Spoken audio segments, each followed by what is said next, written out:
Want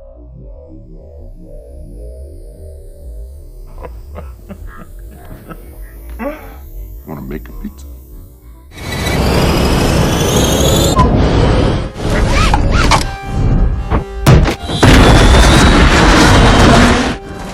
Thank you.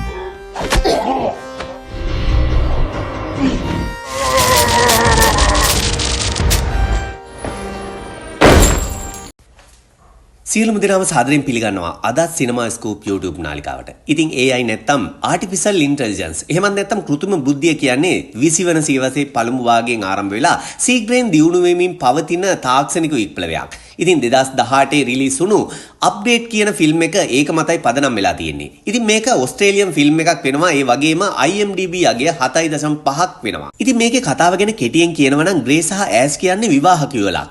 ඉතින් එක්තරා දවසක මෙයාලට මාස් දාගත් පිරිසක් ඇවිල්ලා පහර දෙනවා. මේ සිදුවීමෙන් හින්දා ඇෂ් මිය යනවා. ඒ වගේම ග්‍රේ ගෙලෙන් පහළ පණ නැති රෝගියෙක් බවට පත් වෙනවා. විසල් කියන පරිගණක පද්ධති සමාගමක අයිතිකාරයෙක් ස්ටෙම් නමින් හඳුන්වන AI චිප් එකක් මාර්ගයෙන් ග්‍රේගේ මොළය සහ ස්නායු අතර සම්බන්ධතාවය නැවත ප්‍රතිස්ථාපනය කරනවා. ඊට පස්සේ ග්‍රේ එයාගේ වයිෆ්ගේ මිනි මරුවන්ගේ පලි ගන්න ඔහුම හොයනවා. ඉතින් මේ කතාවේ අන්තිම මිනිත්තු කිහිපෙදී කතාව සම්පූර්ණයෙන්ම උඩු යටිකුරු වෙනවා. ඉතින් ඔයාලට හිතා ගන්නවත් බැරි අවසානයක් තමයි මේ කතාවේ තියෙන්නේ. ඉතින් හැමෝටම ආරාධනා කරනවා මේ සුපිරි කතාව රස විඳින්න අපේ නාලිකාවත් එක්ක එකතු වෙන්න කියලා. ඒ වගේම සිනමා ස්කූප් අපි තවමත් සබ්ස්ක්‍රයිබ් කරලා නැත්නම් එකතු වෙන්න අපිව සබ්ස්ක්‍රයිබ් කරලා.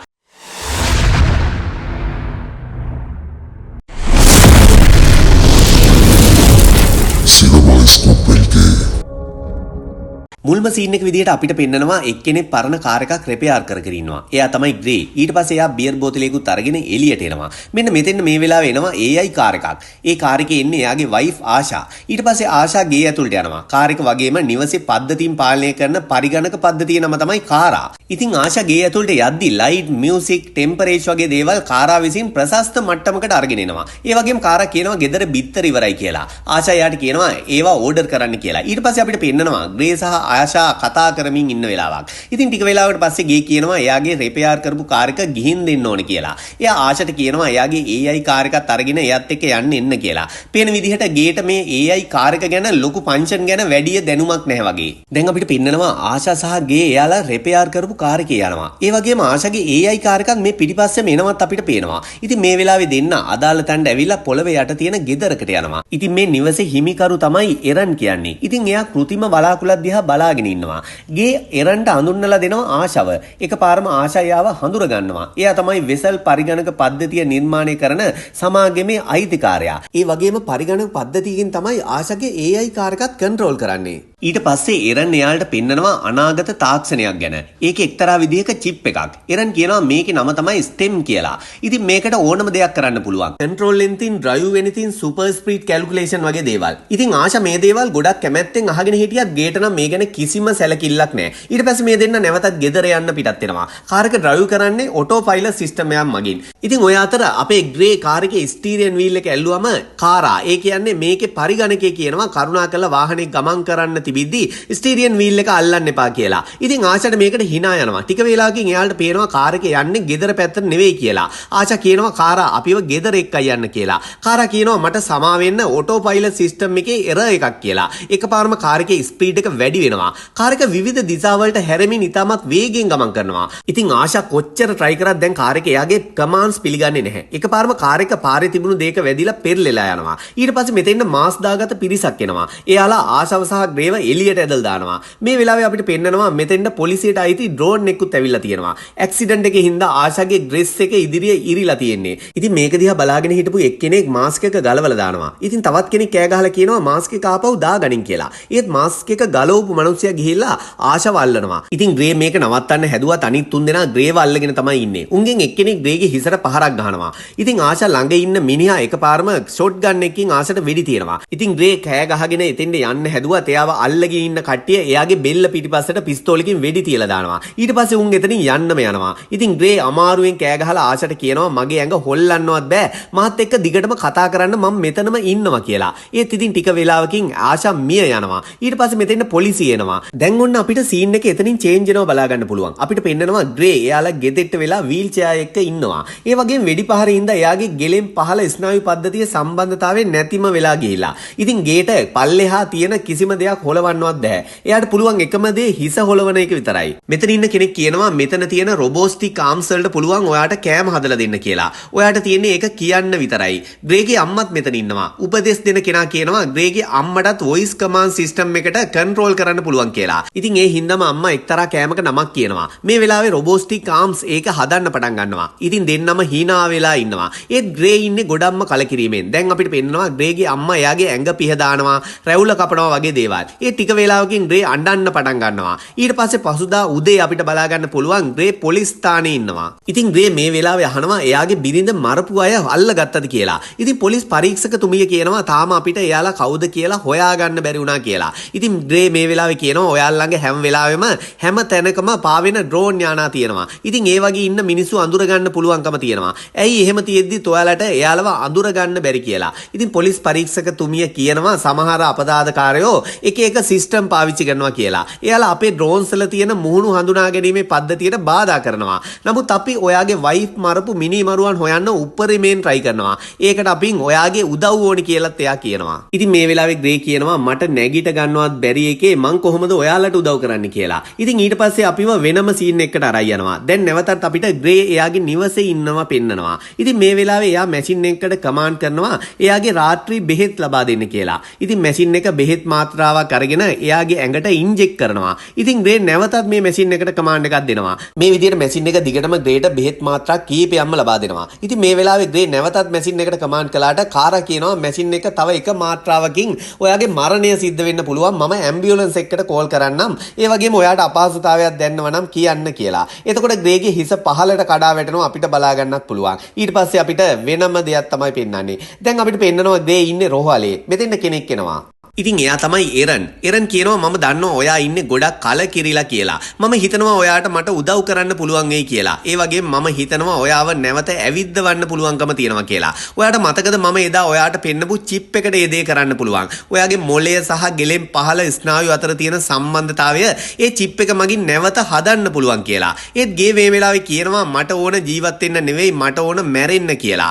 එරන් මේ වෙලාවේ කියනවා ඔයා ඒ ගැන තවත් හිතලා බලන්න කියලා ආපහු හැරිලා යන්න යනවා. ඊළඟ සීන් එකෙන් අපිට පෙන්නනවා ග්‍රේ ඉන්නේ ඔපරේෂන් තියටර් එක. පේන විදිහට ග්‍රේ එරන්ගේ වැඩේට කැමති වෙලා. ඉතින් එයාලා ගේගේ කෙල පිටිපසින් ඕපන් කරලා කෂේරුකාව මැද්දට චිප් එකක් දානවා. දැන් අපිට පෙන්නනවා ග්‍රේ අවදි වෙලා ඉන්නවා. ඉතින් මෙතන ඉන්න ගර්ල් කෙනෙක් කියනවා ටික දවසක් යද්දි අපිට ප්‍රතිඵල බලා ගන්න පුළුවන් වෙයි කියලා. ඒත් එක්කම අපිට පෙන්නනවා ග්‍රේ එයාගේ අත ඔසවනවා කියලා. ඊට පස්සේ එයා නැගිටලා ටිකින් ටික ඇවිදින්න ගන්නවා. එරන් කියනවා කාටවත්ම මේ ගැන කියන්න නම් ඔයාට තහනම් කියලා. ඊට පස්සේ එයා ග්‍රේගෙන් ඇග්‍රීමන්ට් එකකට සයින් එකක් ගන්නවා. දැන් අපිට පෙන්නනවා ග්‍රේ එයාලා ගෙදරට ඇවිල්ලා ඉන්නවා කියලා. ඒ වගේම පොලිස් පරීක්ෂකතුමිය එදා වුණු සිද්ධිය පිළිබඳ රිපෝට් සගයක් ග්‍රේට දෙනවා. ඉතින් එයා එකින් එක මේවා චෙක් කරලා බලනවා. නමුත් මෙයාට මේකෙන් කිසිම දෙයක් හොයාගන්න විදිහක් නැහැ. එයා බීම් එකක් බොමින් කල්පනා කර කර ඉඳිද්දි එකපාරම එයාට කටහඬක් කියනවා මම ඔයාට යමක් පෙන්වන්නද කියලා. ඉතින් ග්‍රේ හැරිලා බලනවා. නමුත් කවුරුත් ඒ අහල පහල නැහැ. ග්‍රේ අහනවා ඔයා කවුද කියලා.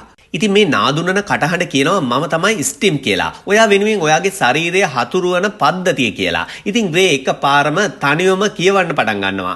මේක වෙන්න බෑ මට පිස්සු හැදිලා කියලා කියනවා. ඉතින් ස්ටිම් කියනවා ඔයා ටිකක් කම්පණය වෙලා ඉන්න නිසා නමුත් ඒක පිස්සුවක් නෙවෙයි කියලා. ඉතින් දැන් අපිට පෙන්නනවා ග්‍රේ එදා ඇක්සිඩන්ට් වුණ දවසේ මේ වෙලාවේ ඩ්‍රෝන් එකේ රෙකෝඩ්ස් වුණු වීඩියෝ වගේක් බලමින් ඉන්නවා. ඉතින් මේ වෙලාවේ ග්‍රේ ස්ටිම්ගෙන් අහනවා ඔයා කියන දේවල් වෙන කාටවත් ඇහෙනවද කියලා. ස්ටිම් කියනවා නෑ ඔයාට මම ඔයාගේ ඉයර් ඩ්‍රම් එකට සවුන්ඩ් වේව්ස් එවනවා. ඒකෙන් තමයි ඔයාට ඇහෙන්නේ කියලා. ඉතින් ග්‍රේ අහනවා ඔයාට මගේ හිත කියවන්න පුළුවන්ද කියලා. ඉතින් ස්ටෙම් මේ වෙලාවේ කියනවා මට තේරුම් ගන්න පුළුවන් ඔයා ශබ්ද නගා කතා කරනකොට විතරයි කියලා. ඉතින් ග්‍රේ වීඩියෝ බලමින් ඉඳිද්දි ස්ටෙම් කියනවා ඔයාගේ වයිෆ්ට වෙඩි තිබ්බ කෙනා අතේ තුවක්කුවක් නැහැ. තුවක්කුව හදලා තියෙන්නේ එයාගේම අත ඇතුලේ කියලා. ස්ටෙම් තවත් කියනවා ඔයාගේ වයිෆ්ගේ බෑග් එක ගත්ත කෙනා මිනිහගේ අතේ ටැටූ එකක් තියෙනවා කියලා. ඉතින් ග්‍රේ පික්චර් එක zoom කළත් එයාට ඒක පැහැදිලිව පේන්නේ නැහැ. ස්ටීම් කියනවා මට පුළුවන් ඔයාට ඒක ඇඳලා පෙන්නන්න පැන්සලකුයි පෑනකුයි කොලයකුයි ගන්න කියලා. ඔන්න ඊට පස්සේ අපිට පෙන්නනවා print එකක් වැඩ කරන විදිහට ස්ටීම් අර ටැටූ එක අඳිනවා. ස්ටීම් ඊට පස්සේ කියනවා මේ ටැටූ එක අයිති කාටද කියලා වගේම එයාගේ ඇඩ්‍රස් එකත්. මොකද මේ ටැටූ එක අයිති ඇමරිකන් මැරීන් සෝල්ජර් කෙනෙකුට. ඉතින් මේ සෝල්ජර්ස්ලාගේ නේම් එක, ඇඩ්‍රස් එක, බ්ලඩ් ගෲප් වගේ දේවල් කේත ක්‍රමයට හැමෝගෙම අතේ ටැටූ එකක් විදියට ගහනවා. ඉතින් ස්ටීම් රීඩ් කරේ මේ ටැටූ එකේ තියෙන විස්තර. ග්‍රේ පොලිසියට කෝල් එකක් ගත්තාත් ස්ටීම් කියනවා අපිට මේ මිනිහව සැක කරන්න සාක්ෂි නැහැ. ඉස්සෙල්ලම අපි සාක්ෂි හොයාගන්න ඕන. දැන් අපිට පේනවා ග්‍රේ හොරෙන්ම අර මිනිහගේ නිවසට ඇතුල් වෙන විදිහ. ඉතින් ඊට පස්සේ අපිට බලාගන්න පුළුවන් ගන්නේ නිවස ඇතුළට ඇවිල්ලා ඉන්න ග්‍රේ මිනිහට ආපු මැසේජ් වගේක් කියවනවා එයාගේ ටේබල් එකකින්. ඉතින් එයාගේ ටේබල් එක ඇත්තටම ටච් ස්ක්‍රීන් තියෙන ඩිවයිස් එකක්. ඉතින් ඔය අතර ග්‍රේ නිවසේ හැම තැනම පරීක්ෂා කරනවා. එකපාරම නිවසේ අයිතිකාරයා එනවා. මිනිහා එකපාරම ග්‍රේව දැකලා ග්‍රේට හොඳටම පහර දෙනවා. ඒ වගේම මිනිහා ග්‍රේව අඳුර ගන්නවා. ඒ වගේම ග්‍රේට හොඳටම පහර දෙන අතරතුර ස්ටීම් ග්‍රේට කතා කරලා කියනවා මට පුළුවන් ඔයාට උදව් කරන්න. ඔයාට තියෙන්නේ මගෙන් උදව් ඉල්ලන එක විතරයි කියලා. ඉතින් මේ වෙලාවේ ග්‍රේ ස්ටීම්ට එයාට පාලනය කරන්න අවස්ථරය ලබා දෙනවා. ඉතින් මේ ලැබුණු අවසරයත් එක්කම ස්ටීම් ගේව පාලනය කරන්න පටන් ගන්නවා. ගේ දුන්න පහරකට මිනිහා එළියට විසි වෙලා ගිහිල්ලා වැටෙනවා. ස්ටීම් පාලනය කරන ගේ දරුණු විදියට අර මිනිහට පහර දෙනවා. අවසානයේ මේ මිනිහව මරලා දානවා. ඉතින් ග්‍රේ ඉන්නේ මේකේ හින්දා කම්පණයටපත් වෙලා. ස්ටීම් කියනවා දැන් ඔයාගේ පාලනය නැවතත් ඔයාට ලබා දෙනවා කියලා. ඒ වගේම ස්ටීම් ගේට කියනවා ඔයා මෙතන හිටියා කියලා තියෙන සියලුම සාක්ෂි මකා දාන්න කියලා. ඒ වගේම ඇඟේ ලකුණුත් එක්කම මකලා දාන්න කියලා. ඉතින් මේ වෙලාවේ ගේ කියනවා ඔයා මට විහිළු කරනවද මට මතක නැහැ ඇල්ලුවේ මොනවද නැත්තේ මොනවද කියලා. ස්ටීම් කියනවා මගේ ළඟ රෙකෝඩ්ස් තියෙනවා ඔයා අල්ලපු හැම දෙයක් ගැනම කියලා. ඉතින් ඊට පස්සේ දැන් සීන් එක කට් වෙලා මෘත ශරීරාගාරයක් පෙන්නනවා. ඒකේ අර පොලිස් පරීක්ෂක තුමිය සහ ඩොක්ටර් කෙනෙක් ඉන්නවා. ඉතින් ඔයාලට හිතා ගන්න පුළුවන්නේ මේ තමයි අර ගේ විසින් මරපු පුද්ගලයාගේ බොඩි එක. ඩොක්ටර් කියනවා කවදාවත් මම මේ වගේ බොඩි එකක් නම් දැකලා නැහැ කියලා. මොකද මෙයාගේ අත ඇතුලේ තුවක්කුවක් හයි කරලා ඒ වගේම ඇඟ ඇතුලේ තවත් විවිධ උපකරණ හයි කරලා. ඉතින් ඊට පස්සේ පොලිස් පරීක්ෂක තුමිය මියගිය කෙනාගේ නිවස අවට ඩ්‍රෝන් මගින් පටිගත වුණු දේවල් බලනවා. ඉතින් එයා දකිනවා ග්‍රේ වීල් චෙයාර් එකකින් ඒ ප්‍රදේශයේ ගැවසෙනවා. ඉතින් මේ අතර අපිට පේනවා ඉයෝන් ග්‍රේට කෑ ගහමින් ඉන්නවා. එයා කියනවා ස්ටීම් ඔයාට සම්බන්ධ කළේ නැවත ඔයාගේ ස්නායු පද්ධතිය පණ ගන්නන්න විතරයි කියලා. ඒ වුණාට ඔයා ස්ටීම්ම මිනි මරන්න පලි ගන්න පාවිච්චි කරනවා කියලා. ඔයා අහුනොත් ඔයා විතරක් නෙවෙයි මාවත් මගේ පරීක්ෂණයත් ඔක්කොම ඉවරයි කියලා. දැන් අපිට පේනවා පොලිස් පරීක්ෂක තුමිය ග්‍රේගේ නිවසට ඇවිල්ලා. එයා ග්‍රේට කියනවා මැරුණු මිනිහා ගැන විස්තර. එයා කියනවා මම ඩ්‍රෝන් දර්ශන වලින් දැක්කා ඔයා මේ වෙලාවේ හිටියේ ඒ පැත්තේ කියලා. මේ වෙලාවේ ස්ටෙම් එකපාරම ගේට කියනවා එයාට ඒ ගැන ෂුවර් නෑ. ඩ්‍රෝන් එකකින් මාව හොයන්නත් බෑ කියලා. ඉතින් මේ අතර ග්‍රේ කියනවා ඔව් මම එතන හිටියා. ඔයා මට එදා කිව්වනේ උදව් කරන්න කියලා. ඉතින් ඔයා දීපු සැකකරුවන්ගේ ලිස්ට් එකේ කෙනෙක් ගැන හොයන්න තමයි මම එතෙන්ට ගියේ කියලා එයා කියනවා. ඉතින් මේ වෙලාවේ ග්‍රේ පොලිස් පරීක්ෂක තුමියගෙන් අහනවා ඔයා මාව මේ මරණයට සැක කරන්නේ නෑ නේද කියලා. ඉතින් පොලිස් පරීක්ෂක තුමිය කියනවා නෑ ඒ ටිකක් අමුතුයි. ඔයා හරියට මේ වෙලාවේ එතන හිටපු එක ගැන කියලා hina වෙලා මෙතනින් යන්න යනවා. ඊට පස්සේ ඉතින් ග්‍රේ යනවා එදා අර මිනිහයි ගෙදෙද්දි බලපු මැසේජ් වල තිබුණු ඕල්ඩ් බෝන්ස් කියන බාර් එකට. එයා ගිහිල්ලා විස්කි එකක් ඉල්ලනවා. ඒ විස්කි එක එතන හිටපු අයගේ උදව්වෙම බීලා එයා එතන කට්ටියට කතා කරනවා. මම දන්නවා මෙතන ඉන්නවා කියලා මගේ වයිෆ් මරපුවන් ගැන දන්න අපතේ. ඉතින් ඔයාලා දන්නවනම් ෂේක් බාට්නර් ගැන හරි මගේ වයිෆ් මරපු එවුන් ගැන හරි ඉස්සරහට එන්න කියලා. ඉතින් එකවරම මෙතන කට්ටිය hina වෙනවා. ඊට පස්සේ එක්කෙනෙක් hina වෙමින් ඉස්සරහට එනවා. ඉතින් මේ එන කෙනාගෙන් ග්‍රේ අහනවා උඹ ෂේක්ව දන්නවද කියලා. ඉතින් මේ අහපු හැටියට උඹ මට ගහන්නද හදන්නේ කියලා මේ එන මිනිහා ඔහුගෙන් අහනවා. ඉතින් මේ වෙලාවේ ග්‍රේගේ කනේ තිබුණු කරාඹුවක් ගලවගෙන මේ මිනිහා කියනවා මම උඹට ගැහුවොත් උඹට ආයි ඉර පායනවා දකින්නවත් වෙන්නේ නැහැ කියලා ආපහු යන්න හදනවා. ඉතින් ග්‍රේ මේ වෙලාවේ කියනවා කලින් මිනිහත් ඔය වතගේම කතාවක් කිව්වා මම උගේ කන කට ළඟට එනකල් කපන්න කලින් කියලා. මේ කතාව ඇහුවම මිනිහා ආපහු හැරිලා නැවත එනවා. එයා ක්ලබ් එකේ හිමිකරුට කතා කරලා කියනවා මියුසික් එක වැඩි කරන්න කියලා. ඊට පස්සේ මිනිහා ග්‍රේව තල්ලු කරගෙන වොෂ්රූම් එක දිහාවට යනවා. ඉතින් ඔහු පිටිපස්ස තවත් කට්ටියක් එනවා. උන් ග්‍රේව වීල් චෙයාර් එකෙන් පහළට ඇදලා දානවා. ඊට පස්සේ ස්ටීම් ග්‍රේට කියනවා මම తాවකාලිකව ඔයාගේ වේදනාව දැනෙන එක නතර කරන්නම් කියලා. ඊට පස්සේ අර මිනිහා පිහියක් අරගෙන ග්‍රේට කියනවා හරි දැන් බලමු අපි උඹ මේ රෝද පුඩුවක් උඩට වෙලා කරන්නේ බොරුවක්ද කියලා. මිනිහා ඊට පස්සේ ග්‍රේගේ කකුලට අයිනවා. ඒත් ඉතින් ස්ටීම් ග්‍රේගේ වේදනාව දැනෙන එක නතර කරලා හින්දා ග්‍රේ hina වෙලා ඉන්නවා. ඉතින් මේ වෙලාවේ ග්‍රේ මිනිහයාගෙන් අහනවා මගේ වයිෆ් මරණ තැන 4 දෙනෙක් හිටියා උඹත් එතන හිටියද කියලා. ඉතින් මිනිහා ගේගේ බෙල්ලට පිහිය තියද්දි ග්‍රේ හිස පසකට හරවනවා. මිනිහා කියනවා මෙතෙන් දැන්න නම් උඹට ගොඩක් රිදෙනවා නේද කියලා. එතකොට ග්‍රේ දකිනවා මිනිහාගේ එක අතක තුවක්කුවක් සවි කරලා තියෙනවා කියලා. ග්‍රේ අහනවා මට දැනගන්න ඕන මගේ වයිෆ් මරන්න ඇයි උඹට උන් සල්ලි ගෙව්වේ කියලා. මිනිහා කියනවා අපි ආවේ වෙන කෙනෙක්ව අරගන්න ඒත් වැඩේට අහුනේ උඹ තමයි කියලා. ඉතින් මේ වෙලාවේ මේ මිනිස්සයා තවදුරටත් කියන්නේ උඹ හිතුවේ එදා උඹේ බෙල්ලට පිස්තෝලෙන් වෙඩි තිබ්බා කියලාද? නෑ ඒක එක්තරා විදියක වෛද්‍ය උපකරණයක්. උඹේ වයිෆ් නම් මැරුවේ අමතර ගාණක් හොයාගන්න කරපු දෙයක් කියලා. මේක ඇහෙද්දිම ග්‍රේ මිනිහට වෙඩි තියනවා. ඒත් මිනිහා පහසුවෙන්ම මග අරිනවා. ස්ටීම් ග්‍රේව පාලනය කරමින් මිනිහට පහර දෙන්න පටන් ගන්නවා. ඒත් මේ හැම පහරක්ම එයා පහසුවෙන් බ්ලොක් කරනවා. මොකද මේකෙනත් පාලනය වෙන්නේ ස්ටීම් වගේම පරිගණක පද්ධතියකින්. කොහොම වුණත් මෙයා හිටපු මැරීන් සෝල්ජර් කෙනෙක්. ඉතින් මේ කෙනාව අභිබවා යන්න ස්ටීම්ටත් බැරි වෙනවා. අන්තිමට මිනිහා ග්‍රේට වෙඩි තියන්න හදනවා. ස්ටීම් ගේට කියනවා මොනවා හරි කරන්න කියලා. ග්‍රේ අහනවා ෂේක් බාට්න ඔයාගේ සහෝදරයා නේද කියලා. ෂේක් බාට්න තමයි ග්‍රේ ඉස්සෙල්ලම මරපු කෙනා. ඉතින් ඊට පස්සේ ග්‍රේ මිනිහට කියනවා එයා මරපු හැටි ගැන. එකපාර මිනිහා ග්‍රේට පහර දෙන්න හදද්දිම ග්‍රේ එයාව ඔසවලා වීදුරු මේසයක් මතට විසි කරනවා. ඊට පස්සේ එයා නෙගටිව්ටි හදද්දි එයාගේ ඔළුව එතන තිබපු වීදුරු උල්ල කැඩෙනවා. ඒකෙන් එයා මිය යනවා. ඉතින් මේ වෙලාවේ ස්ටීම් ගේට කියනවා අපි හොයාගන්න ඕන මේ අයව යොදවපු කෙනා කවුද කියලා. මෙයාගේ කනේ තියෙන ඉයර්බඩ්ස් එක ඔයාගේ කනට දාගන්න. මම ඒකෙන් එයාගේ ෆෝන් එකේ මැසේජ් ස්කෑන් කරන්නම් කියලා. ටික වේලාවකින් ග්‍රේට ඇහෙනවා ස්ටෑම් හොයාගත්ත එක්තරා මැසේජ් එකක්. ඉතින් මේ මැසේජ් එකට අනුව කෙනෙක් මිනිස්සුන්ට කියනවා ආශාව මරලා ග්‍රේ එයා ළඟට ගේන්න කියලා. ඉතින් ඒ වෙන කවුරුත් නෙවෙයි වෙසල් කම්පැනි එකේ අයිතිකරු එරන් කෙනෙල්. ඉතින් ඒත් එක්කම අපිට පෙන්නනවා ග්‍රේ එරන්ගේ ගෙදරට යනවා.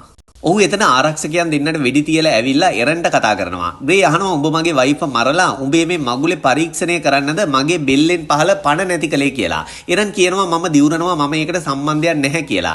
ග්‍රේ අහනවා ඇයි එහෙනම් ආශට වෙඩි තිබ්බ එකාගේ ෆෝන් එකේ උඹේ යවපු වොයිස් මැසේජ් එකක් තියෙන්නේ කියලා. එතකොට පොලිස් පරීක්ෂක තුමිය ඇවිල්ලා ග්‍රේට කියනවා පිස්තෝලේ බිම දාලා අත් දෙක උස්සන්න කියලා. ග්‍රේ කියනවා මට මගේ ශරීරය පාලනය කරගන්න බැහැ පරීක්ෂක තුමියනේ කියලා. පොලිස් පරීක්ෂක තුමිය කියනවා මාත් එක්ක සෙල්ලම් කරන්නේ නැතුව පිස්තෝලේ බිම දාපන් කියලා. ග්‍රේ ස්ටීම්ට කියනවා ඒක කළොත් හොඳයි කියලා. ඉතින් ඒත් එක්කම එකවරම ග්‍රේගේ අතේ තිබුණු පිස්තෝලේ ඉවතට විසි වෙනවා. මේ වෙලාවේ ග්‍රේ එරන්න පෙන්නලා කියනවා මූ තමයි ආශාව මැරුවේ මූව ඇරස් කරන්න කියලා. ඒත් ඉතින් පොලිස් පරීක්ෂකතුමිය එකපාරම ග්‍රේට පහරක් ගහනවා. ග්‍රේ ඒ පහරෙන් දන හිසෙන් බිම ඇදගෙන වැටෙනවා. පරීක්ෂකතුමිය කියනවා බිම දිගා වෙලා අත් දෙක ඔලුවට පිටිපස්සට තියාගනින් කියලා. ඊට පස්සේ එයා පිස්තෝලේ ඉනේ රඳවගෙන ග්‍රේට මාංචු දාන්න පාත් එද්දිම ග්‍රේ නැගිටිනවා. ඒ පහරට පරීක්ෂකතුමිය වීසි වෙලා යනවා. ග්‍රේ එයාගේ බෙල්ලෙන් අල්ලලා ඔසවලා බිත්තියකට තියලා තද කරනවා. ග්‍රේ පරීක්ෂකතුමියට කියනවා ඔයාගේ ඉලෙක්ට්‍රික් ට්‍රේස් එකේ මාව නවත්තන්න කියලා. පරීක්ෂකතුමිය එකපාරම ග්‍රේගේ බෙල්ලට ඉලෙක්ට්‍රික් ෂොක් එකක් දෙනවා. ඒකවරම ග්‍රේ ඇද්ද වැටෙනවා. ඊයොන් පිස්තෝලේ අරගෙන ග්‍රේ දෙසට දිගු කරගෙන කියනවා මට තවත් මේ කම්පැනි එක පාලනය කරන්න බෑ කියලා. ඉතින් ඒ විතරක් නෙවෙයි එරන් තවදුරටත් කියනවා මම අවුරුදු ගාණක් මෙහෙම කළේ නෑ. මේ තාක්ෂණය ගෙනාවේ වෙන කෙනෙක්. එයා තමයි ඔයාගේ බෙල්ලේ ඉන්නේ. මම කළේ ස්ටේම් මට කරන්න කියපු දේ විතරයි.